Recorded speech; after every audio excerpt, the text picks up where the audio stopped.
কবিগুরু রবীন্দ্রনাথ ঠাকুরের লেখা শুভক্ষণ।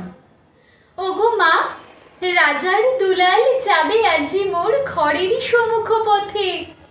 আজি এ প্রভাতে গৃহ কাজ লই রহিব বল কি মতে। বলে দি আমায় কি করিব সাজ, কি ছাদে কবরে বেঁধে লব আজ। পড়িব অঙ্গে কেমন ভঙ্গে কোন বরণের বাস। মাগো, কি হলো তোমার, অবাক নয়নে মুখপানে কেন চাস। আমি দাঁড়াবো যেথায় বাতায়ন কোণে, সে যাবে না সেথা জানি তাহা মনে। ফেলিতে নিমেই সে দেখা হবে শেষ, যাবে সে সুদূর পুরে। শুধু সঙ্গের বাঁশি কোন মাঠ হতে বাজিবে ব্যাকুল সুরে। তবু রাজার দুলাল যাবে আজি মোর ঘরের সম্মুখ পথে।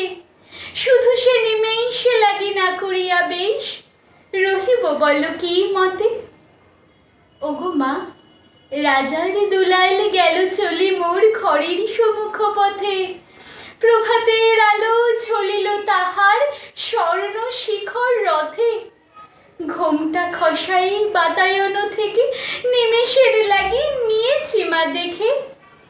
ছিরিমণি হার ফেলেছি তাহার পথের ধুলার পরে। মাগো, কি হলো তোমার, অবাক নয়নে চাহিস কিসের তরে। মোর হাড় ছেঁড়া মনি নেয়নি কুড়ায়, রথের চাকায় গেছে সে গুড়ায়। চাকার চিহ্ন ঘরের সম্মুখে পড়ে আছে শুধু আঁকা।